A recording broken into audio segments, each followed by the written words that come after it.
Good morning, everyone. If everyone starts to take their seats, we'll begin the presentation in just a moment. A quiet falls over the land.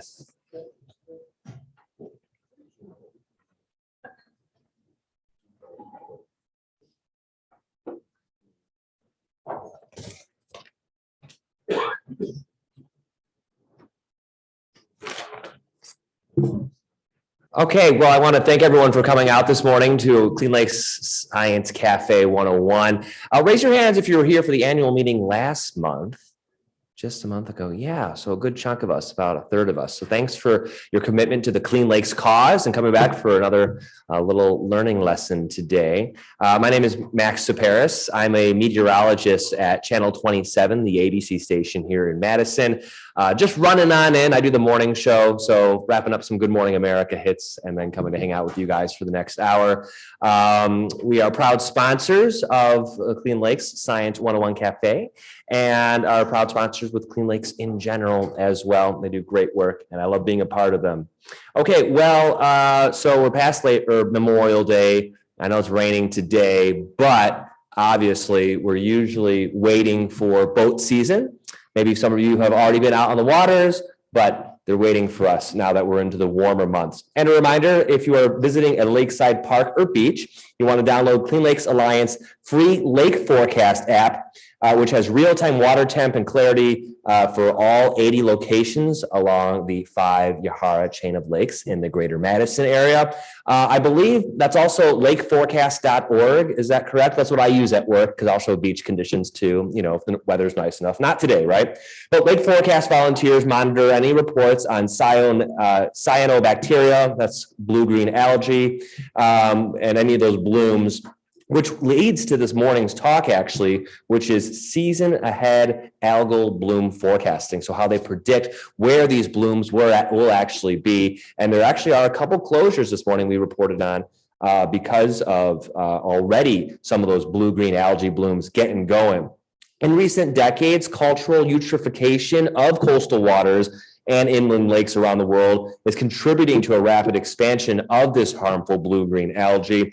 And currently, actually, there's very little information regarding expected summertime levels of those blooms ahead of any given season. But as we all know, the Yahara lakes are some of the most studied in the world, Lake Mendota specifically. And so if there's any place on the planet that'll be able to figure out blue-green algae blooms, it's certainly here in the Madison area. So today's talk will look at how sufficient lead time can help us communicate the likelihood of elevated blue-green algae blooms and how we can develop a model, a computer model, to issue predictions in early June ahead of the rest of the summer, because again, the later in the summer you get, the hotter, the more stagnant the water can be, and the more prevalent we usually see those blooms, if the past years are any indicator.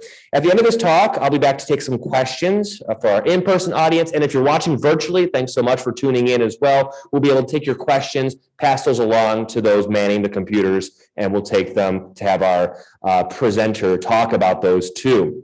And you'll see a Q&A function at the bottom of your screen on this Zoom link. Here to introduce today's speaker is Marty Stroud from First Weber. Good morning, Marty. Come on up.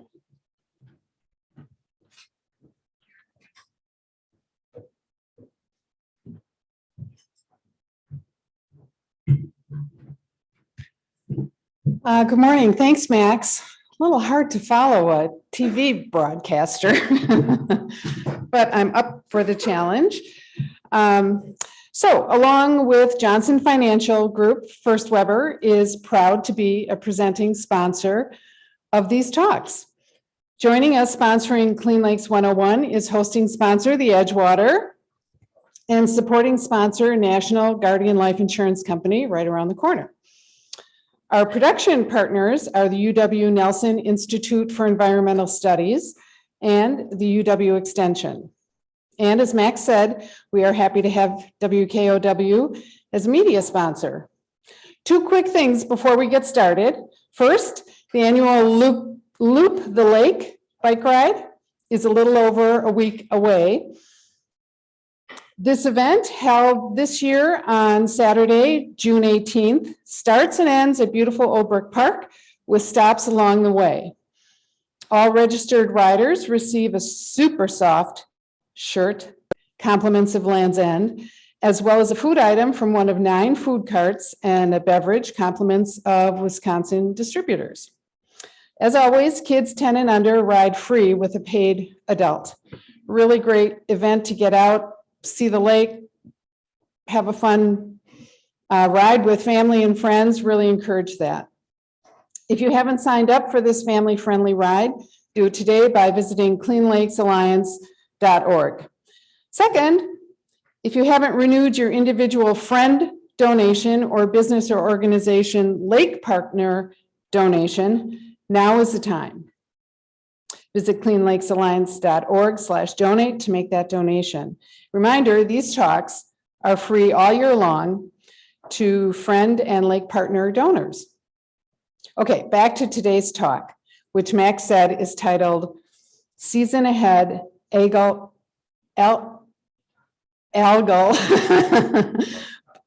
Bloom Forecasting. Here to present today's topic is Dr. Paul Block, a UW-Madison Civil and Environmental Engineering. His research focuses on hydroclimatology and water resources systems, and he is involved in many national and international projects that promote season-ahead forecasting as a means to decision-making in regards to water quality management, agricultural planning, and reservoir operations. Please join me in welcoming Dr. Paul Block.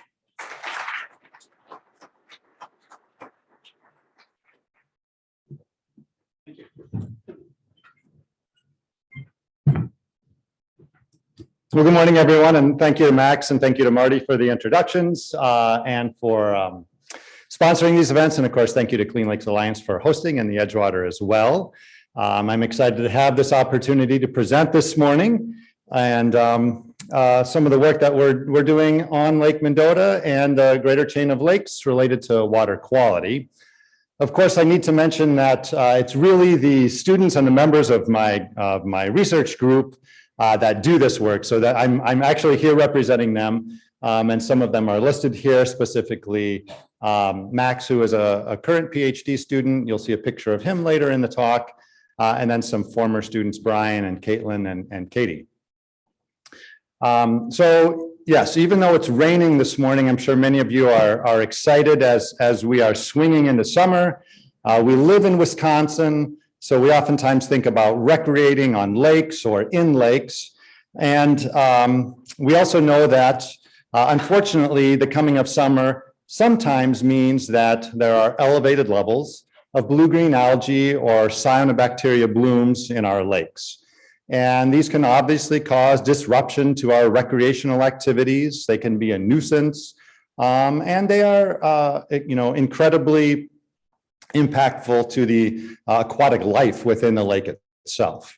Now, this is not just a phenomena in Wisconsin or greater Madison even, but it's really, regionally and globally a phenomena that's unfortunately becoming a little bit more prevalent. Some of you may be familiar with this picture. It became quite famous.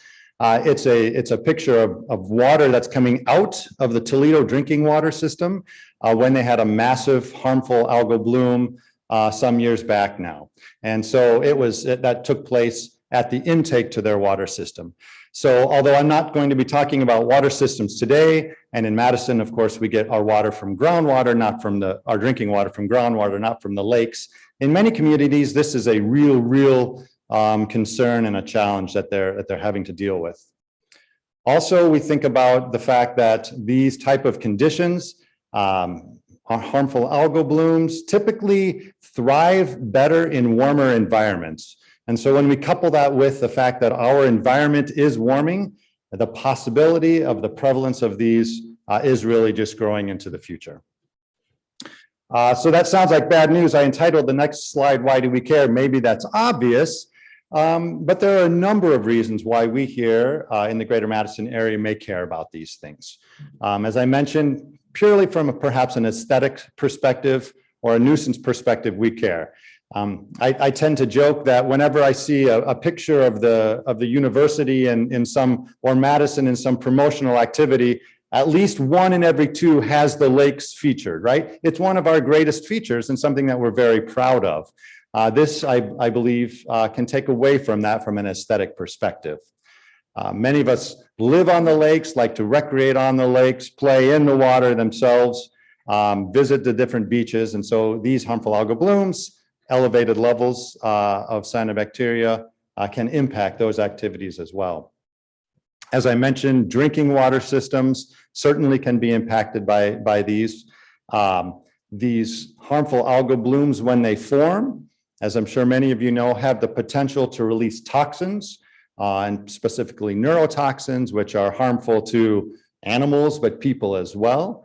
So this is something that we need to be acutely aware of. And finally, of course, all the processes and the life that happens within the lake. Most of you are probably aware what contributes to these and how they form and fashion.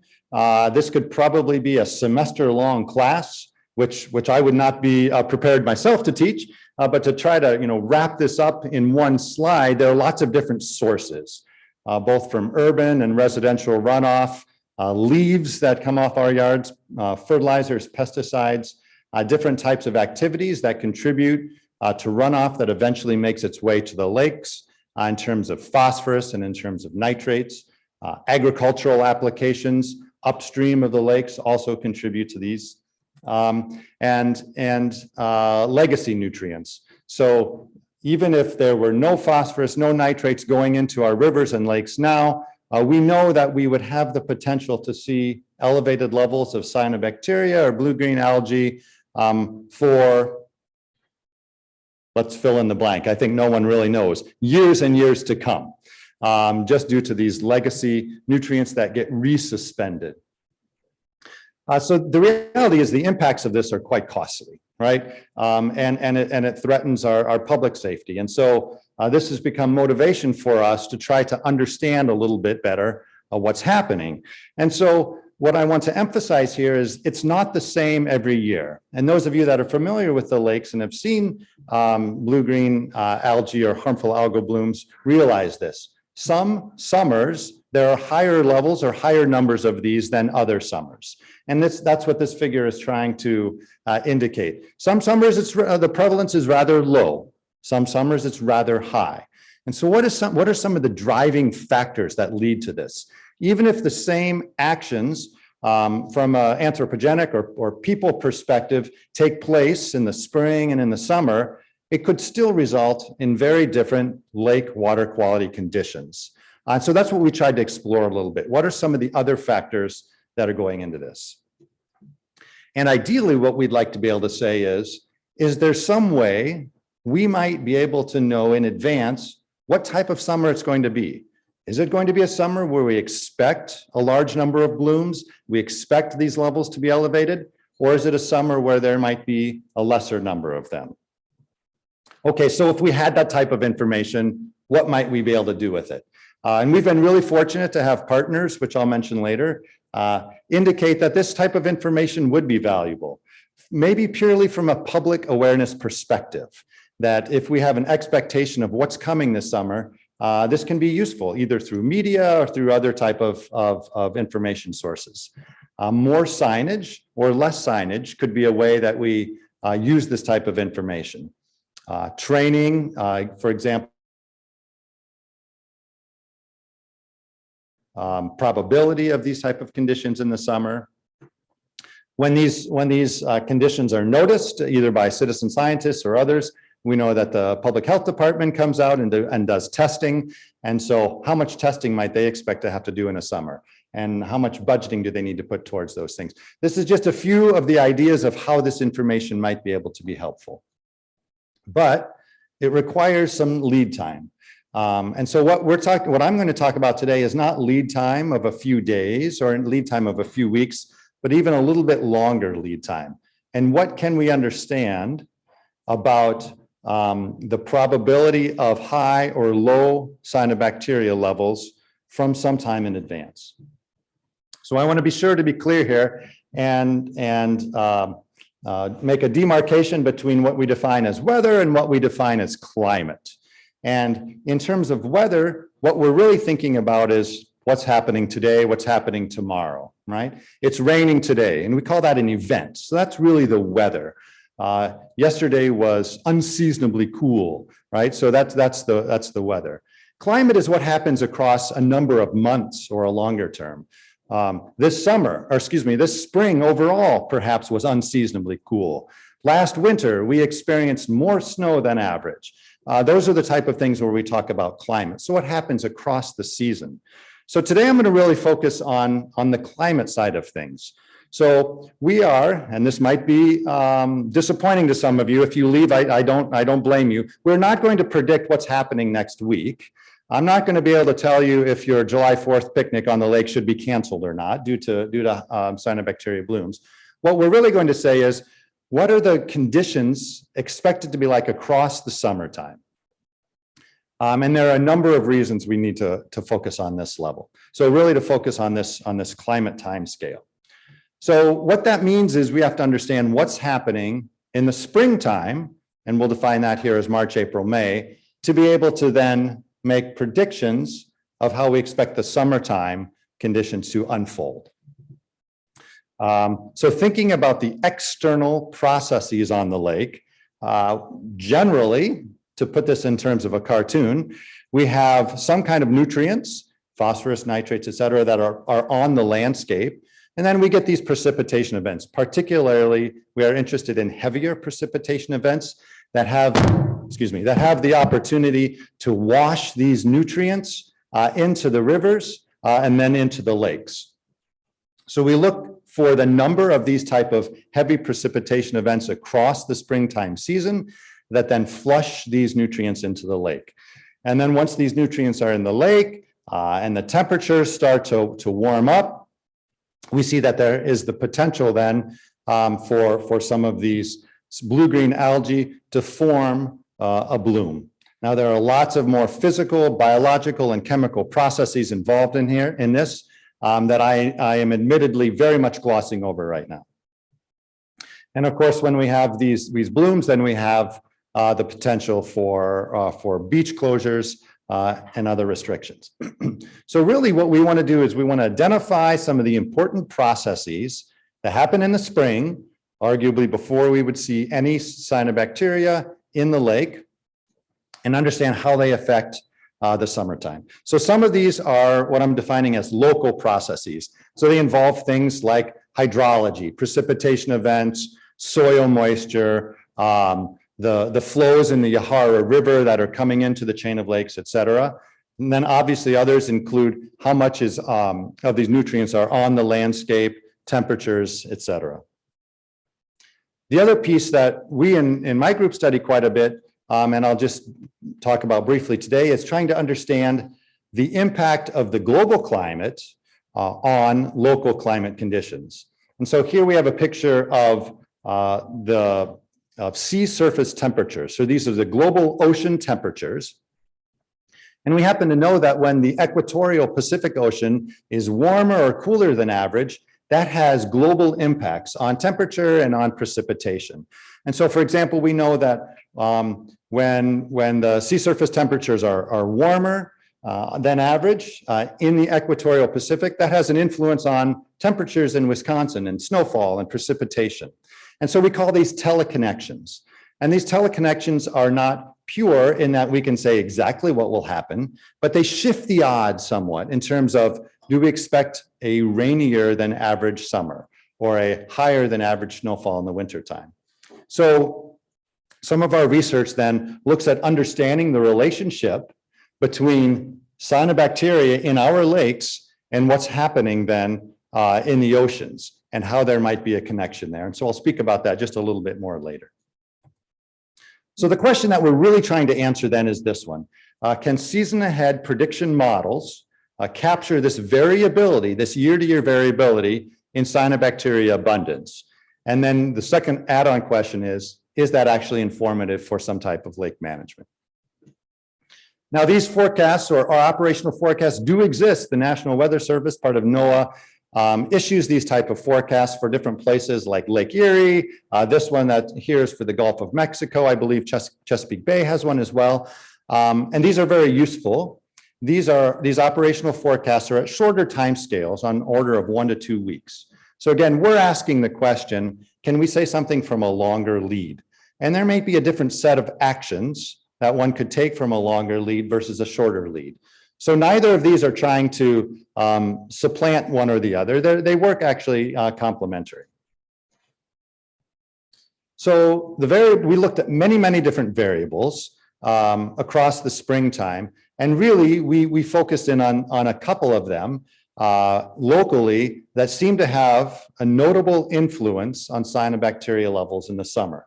So now these are looking at springtime, March through May variables. And it turns out that the number of precipitation events, heavy precipitation events, an inch or more in 24 hours is influential. And then also looking at the USGS streamflow station on the Yahara, looking at the discharge levels, so the streamflow rates there, and they actually also monitor the phosphorus levels in there as well. So taking those two pieces of information in the season before the summer, all of those tend to relate very well to cyanobacteria levels. Now, again, I mentioned this earlier. I'm actually not a water quality expert. My focus is more on understanding the hydrology and understanding some of the hydroclimate connections. And so I'm admittedly, as I said, skipping over some of these lake processes, which are important in contributing to these levels. But what we're really interested in is, are some of these external forcings important? And if so, how? And the reason for that is, although rightly so, Max mentioned that Mendota and some of our lakes are some of the most studied in the world, how can we potentially use some of these tools on other lakes that are not so well studied? And how can we make similar models and predictions in places where we have much less data and fewer observations? And so we want to be able to say, are the external factors that are more regularly measured, precipitation events, stream flow, some of these other factors, how relevant are they? The other piece then, as I mentioned, is looking at some of these global factors. So this is a figure which I'll just describe a little bit. It's nice and colorful, but what it really is it's showing the relationship between the global sea surface temperatures and cyanobacteria variability in Lake Mendota.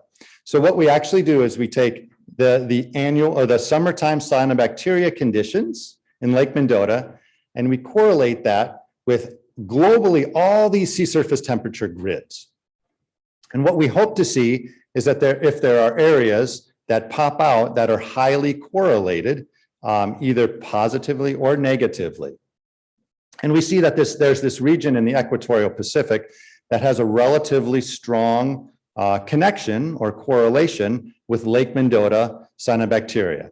And of course, what this teleconnection is doing is it's influencing the atmospheric conditions around the upper Midwest and the US globally that make it preferable for these type of cyanobacteria conditions to exist. So it turns out that when the temperatures in the equatorial ocean are cooler than average, we see a higher probability of elevated cyanobacteria abundance. And then the reverse is true also.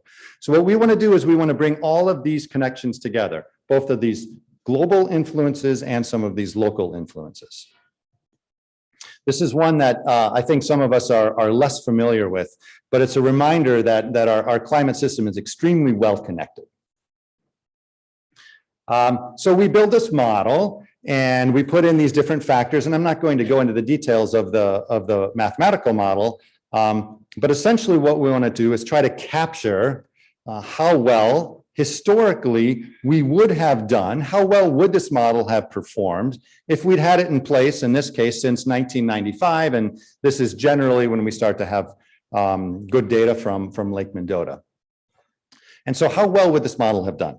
And so we can, the red line here represents observations. And so this is what really happened at the lake, in the lake, at least at the deep hole point at the buoy. And the box plots are our predictions. And if you really want to just zero in on it, the lines in the middle of those box plots would be our best estimate. Okay, and so you can see that sometimes when the observations are higher, our models does a little bit better in prediction, and sometimes when the observations are lower, our model predicts that. Other times we miss, and that's a reality. But instead of looking very specifically at how far or how close we are, we like to think about this more in terms of categories. And I believe that there's some relevance for that, both from a stakeholder perspective, but also in how we communicate this information. And so instead of giving absolute levels, what we actually prefer to do is say, all right, well, do we expect the cyanobacteria conditions this summer to be below average or about average or above average? And so you can see that on the right-hand side of the figure here is we've demarcated a little bit these three categories. And it turns out that we actually can do a little bit better in terms of hitting these categories as opposed to the specific amount that we expect in the lake. And there's so much noise that goes along with it, and that really only represents 1 point in the lake. So maybe it's better to try to represent this a little bit better through, or differently, I should say, through these categories. And so if we say, how well have we done in terms of predicting these categories, this gives us some indication of that. So in this chart, B and N and A represent below normal or near normal or above normal. And across the top would be our forecast or our predictions, and on the left-hand side, the observations. So what we would like to see in this little table is the numbers lining up on the diagonal. That is, when we predicted below normal, did we observe below normal? When we predicted normal, did we observe normal? And we predicted above, did we see above? And in general, you can see that the model does pretty well at that, although there are times where we miss and don't get the category right. And so those are opportunities for us to go look more specifically at the models and see what's happening. So for example, there's this year 2009, where we seemed to, our model does not do that well. In general, the cyanobacteria levels were quite high that summer. And our model generally says we expect them to be somewhat high, but we missed the mark. It's not nearly as elevated as we might have expected. So what happened? Well, it actually turns out that I believe in 2009 is when spiny flea was introduced perhaps into Lake Mendota. And it turns out that this spiny flea feeds on a species that cyanobacteria feed on. And so because of that food web, there was less available for I'm sorry, I turned that around. It feeds on cyanobacteria. So it turns out there was less grazing on the cyanobacteria, so there was more prevalence. Well, our models, which do not incorporate some of these internal lake processes, did not capture that, right? So we missed that. So there's an opportunity for bringing some of those perhaps more physical, biological, chemical processes into our models. Well, what about beaches? We can predict levels within the ocean, but what about the beaches? So we decided to look at the beaches and also look at the propensity or the probability of some of these beaches closing. Now, the vast majority of reasons that our beaches close are either for cyanobacteria or for E. coli. And so the public health department provided this data to us, and they have separated this out for why beaches close due to these different reasons. So we just looked at when beaches close due to cyanobacteria and then said, is this predictable? And so, sorry, this is in grayscale, but you can see that in some years for a few beaches, we definitely see more days closed than in other years. And so 2007, 8, 9, we saw an elevated number in the middle of the teens, the 14s, 15s, again in 17 and 18. But some summers there are relatively few closings. And so can the models also pick this up and be able to predict this? So I'm just going to show some results for James-Madison Beach here. And this figure shows the probability of beach closings either being, say, an average amount, 1 or 2 days due to cyanobacteria, or more than that. Okay, so this is showing the probability. And so if you look at the first bar on the left for 2005, The black part of that bar, it goes up to about 0.6, so 60%. There's a 60% probability that will have about a normal number of days the beach closed, and a 40% probability that it'll be elevated. So here it's almost a toss-up. Other years like 2008, 2009, there's a low probability of a small number of days. So what that means is we expect that the beaches will be closed in those years quite often, or more than 2 days. The star figure, the star in this figure represents what actually happened in those years. So just to be clear, our model does not have that information when it makes that prediction. And then we come back later and say, did we get it right? Did we get it wrong? So in 2005 and 2006, the star ends up being in the normal category, few days closed, and those were, in this case, 60, 70% probability. So generally we got it right. 2008, 2009, the opposite is true, where we predicted more days closed. But some years we get it pretty far off and quite wrong. 2013, 2014, our models expected a smaller number of days for the beaches to be closed. A large number of days for the beaches to be closed, but indeed it was only a small number. So we know that some other factors are going on there. So I've added a little cyanobacteria to the top of some of these years. So from my previous figure, these are the years where we observed higher than average cyanobacteria levels. So we would expect, perhaps, that the beaches would be closed more often in those years. Now, we know there's a strong spatial dynamic to the lake, and so we can talk about that more later. 2008, 2009, we saw that.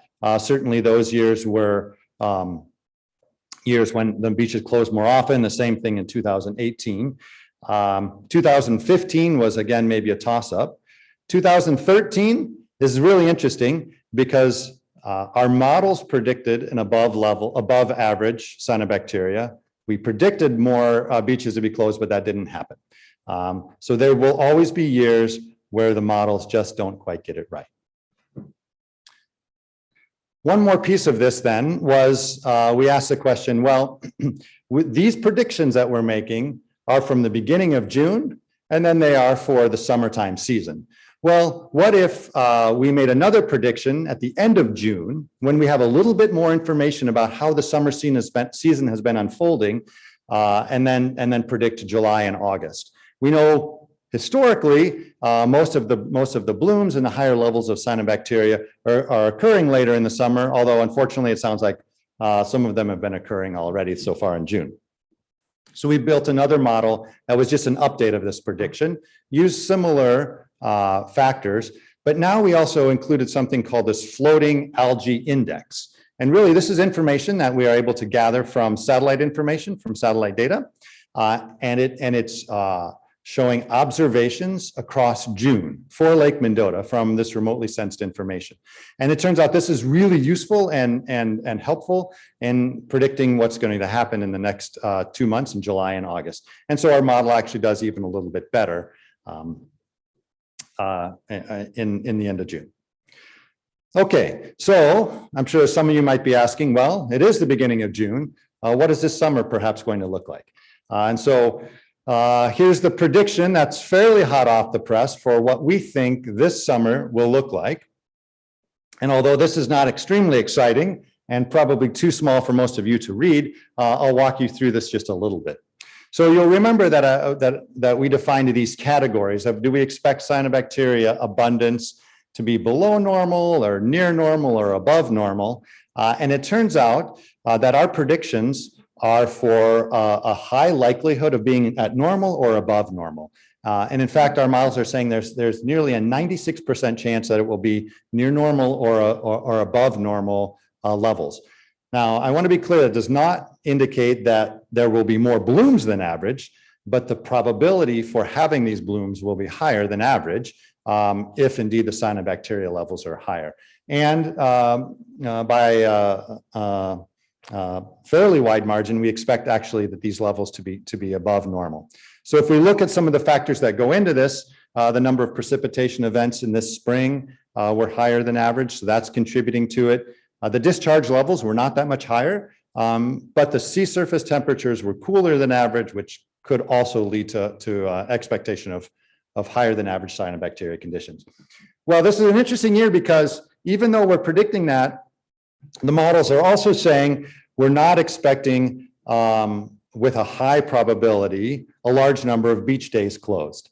So sometimes these two things do not work in concert with one another. And so I'll be very curious to see if that plays out this summer. The models do say there will actually be a slightly higher probability that the number of days the beach will be closed will be low. So let's see if that plays out this summer or not. I'll be just as curious as you are, if not more curious, to see how that goes. And of course, then in the end of this month, we'll provide an updated forecast as well. So these forecasts, we send these out to some of our partners with Clean Lakes Alliance and USGS and Department of Natural Resources. And I'm sure I'm forgetting some other groups. And we provide those on our website as well. So I want to take a little bit of time and then I want to move to some questions, but just a few minutes on, well, where are we going from here? How are we using some of this and how are we expanding some of this research? And I mentioned that even though Lake Mendota realistically is not that large, and Monona and other lakes, those of us that are familiar with these lakes realize that there's quite a bit of spatial heterogeneity. If you live on one side of the lake versus the other side of the lake, if you live in a cove versus more of a long coastline, you are likely to see different kinds of blooms, if you see blooms at all. So over the past 3 summers or so, we've been conducting some lake water sampling, and or my graduate students have rather, and driving around the lake and taking samples at different points to try to understand how different parts of the lake may be affected by cyanobacteria or the prevalence of cyanobacteria. And so we've designed these series of grid boxes. And so we randomly choose a point within that grid box, take some measurements of chlorophyll and dissolved oxygen, temperature, and other things, and then move to the next one. Now, what we want to do is we want to pair that on days when we know that there are satellites going over. So we can compare this with some remotely sensed information and then build some relationships between what we're seeing from those remotely sensed scenes and what we're seeing within the lake as well. Again, Mendota is well studied, but we would like more data, and we would like to understand in the past how the lake has performed, or the water quality within the lake at this disaggregated level. And so if we can make some relationships between what we're observing spatially and remotely sensed information, we can use the remote sense information from the past to try to understand how well or how prevalent were some of these different factors, and then tie those to observations, et cetera. So try to create somewhat of a pseudo-observational data set. We also have looked at extending some of this work to other lakes within the Midwest and the Northeast, and using the Lagos data set, which has many more than 100 lakes represented, and looking at a few of these different factors, specifically magnitude, which is similar to what we are doing, severity, what's the probability of being in a really high elevated condition of cyanobacteria, and then duration. How long do we expect cyanobacteria to persist above some threshold that we've designed? So we're looking at some of these factors across a number of lakes. And then we've had the opportunity to engage with a number of the citizen scientists as well. We use the data that you've collected, so thank you. That's very useful to us, and it's very valuable to us to understand particularly the nearshore environment and understanding what's happening in the nearshore environment. We've also had the opportunity to add a test that some of the citizen scientists have used before. These are the strip tests, we call them, and microcystin strip tests, where the citizen scientists are able to relatively quickly put one of these strips into the water and understand if microcystin may be present or not in the water, and if so, then that can be an indication that further testing needs to happen. So I'm going to actually stop here. And I know that we have a fair amount of time left over, but I'm curious to hear some of your questions. I do want to thank the sponsors and the partners and many different groups and organizations that are involved in this research. And with that, I'd like to hear from you, and thank you for your attention.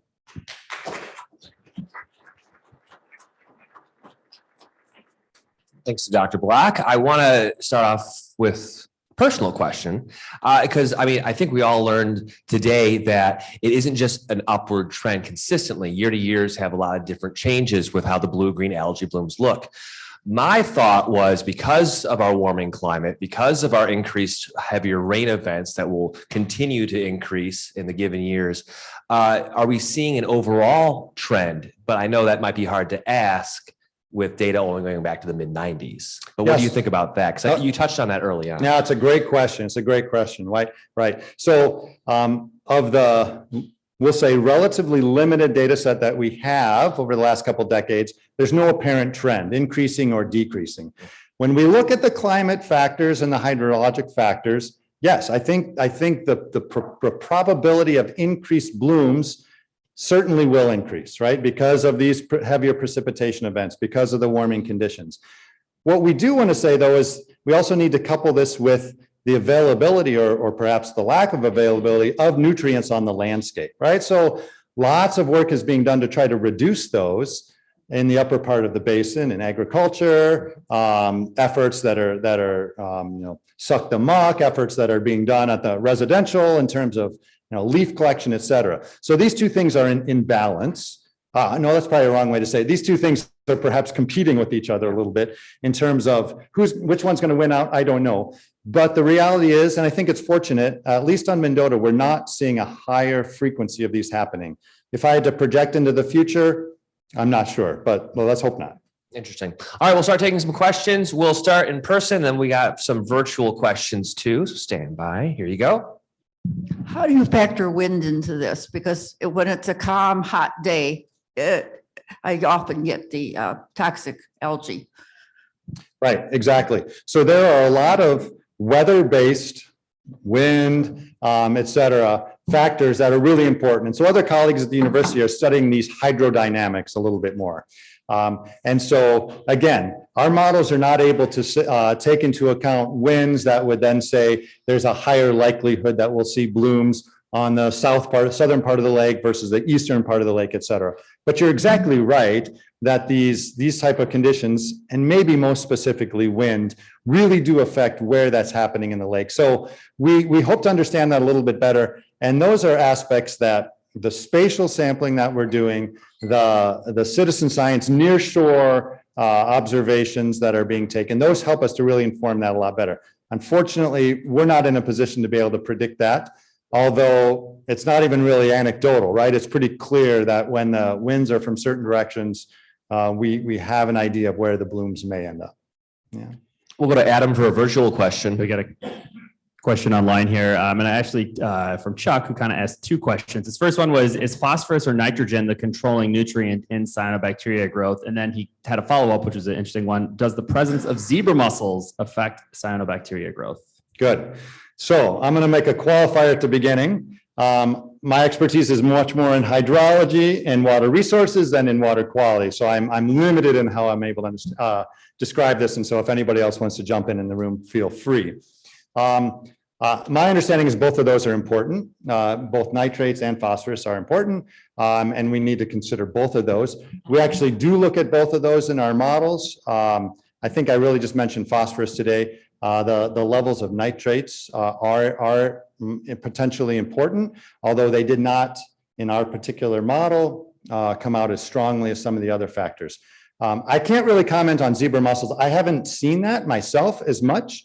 That there may be a factor there, but it's a good question. It's a good question. I mentioned spiny flea, for example. And so some of these, we know that when there are invasive species, it changes the dynamics of the lake.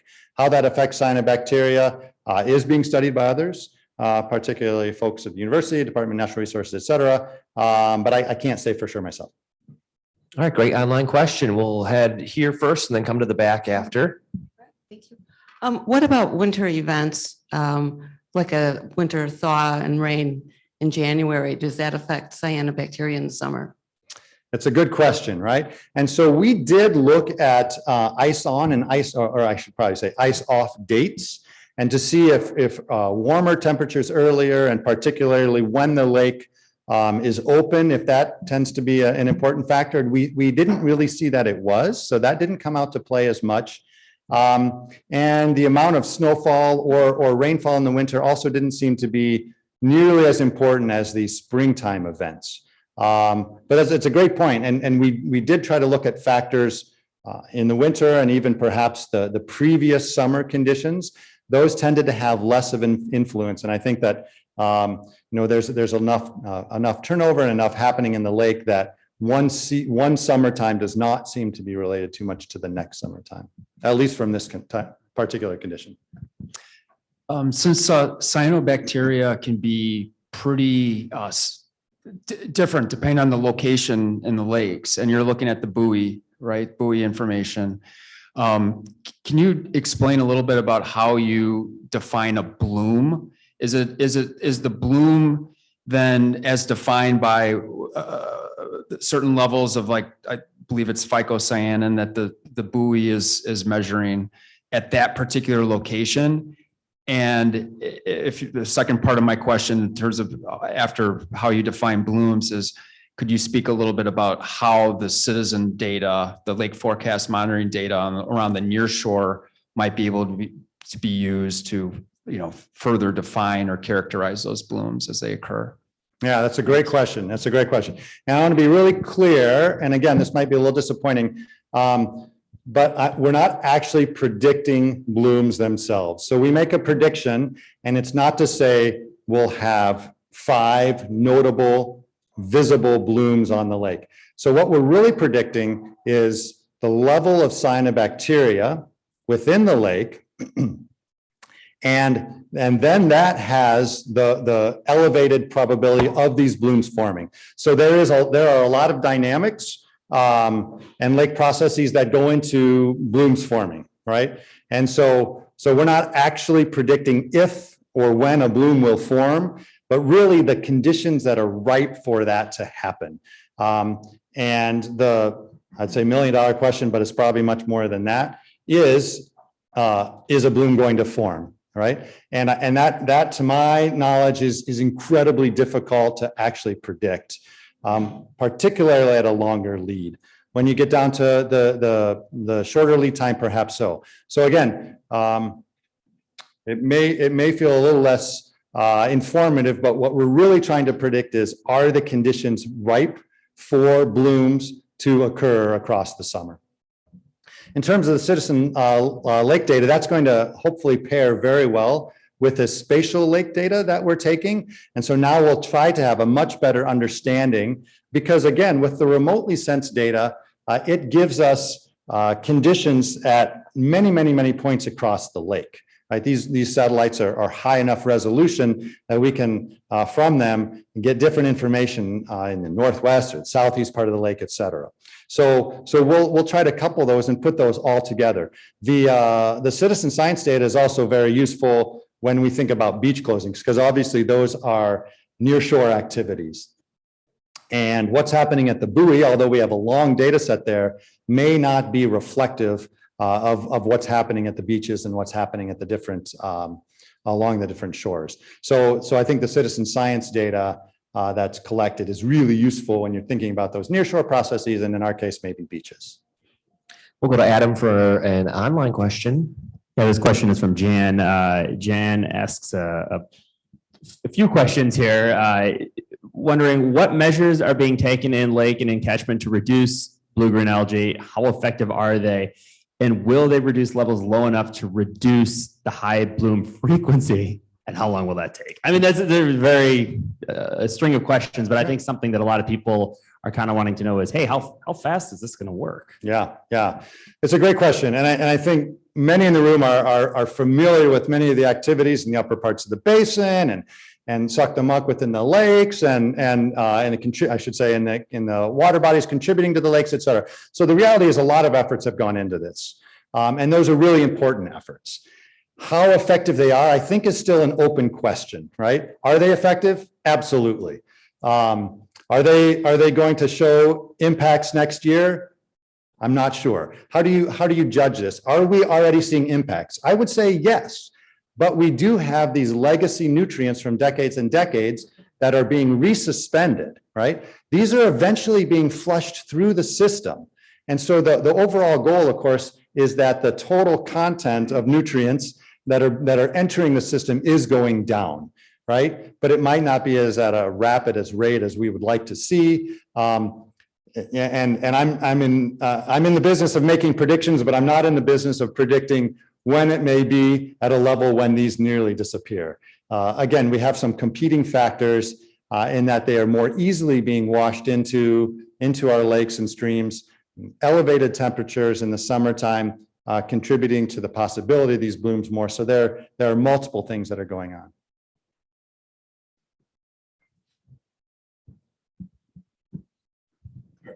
Are there some other variables that you're starting to look and say, okay, these seem promising, or, just kind of other kinds of data that you're looking for and looking at now to try to make your model better? Right. We're always trying to make our model better, and we're always evaluating. I refrained from showing the long list of variables that we did look at, but we constantly are, right? Are there other water quality variables that now we're capturing, hopefully spatially, that might give us some indication of this, right? So we really need to start at getting a better understanding of some of the different dynamics, which other people here in the room and across different agencies locally have a better understanding than we do. So we're learning from them on some of these. But we're also interested on, are there other external factors? For example, we've looked at soil moisture conditions. If the soil moisture in the spring is higher, this allows more of a precipitation event to run off and move through our lakes and streams, for example. So it's just one example. We really are spending a fair amount of time now trying to understand how remotely sensed information is useful for characterizing and then predicting conditions in the lake. And this is we think has, and others have looked at this also, but this has good prospects because we can potentially apply these to lakes that are much less well studied and have much less observational data. Yeah, thank you.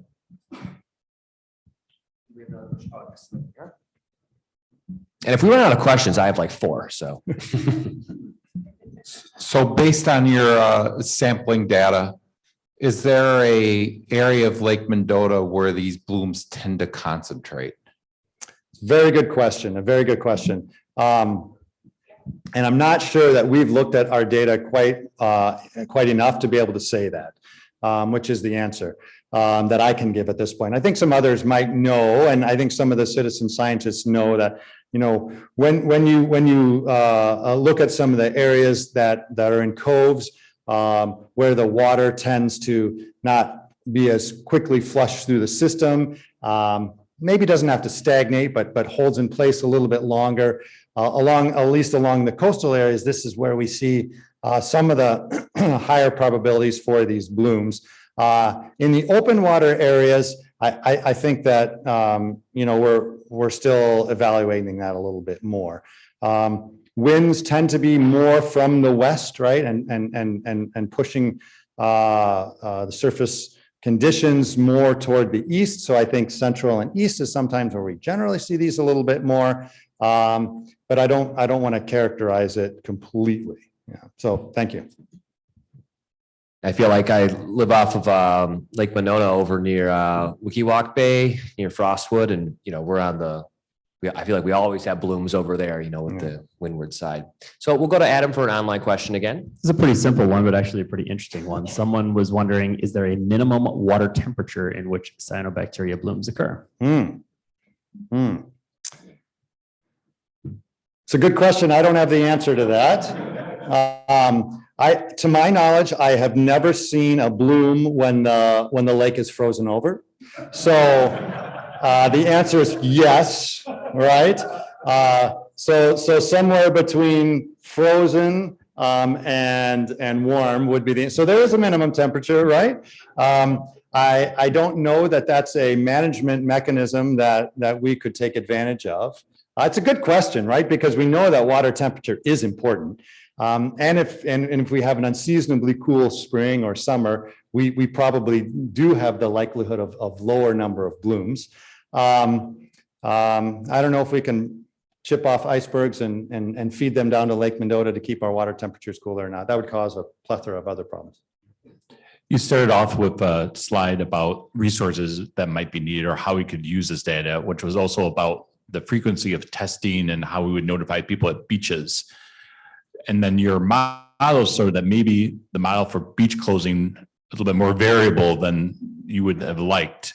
Have you looked into specifically how they test the beaches? Because the beaches are tested Monday, Tuesday, Wednesday, not on the weekends. The Clean Lakes Alliance had our staff go out a couple of times after a rain event and found that the probability after a rain event went up really high, almost to the point that maybe they should all be closed during that.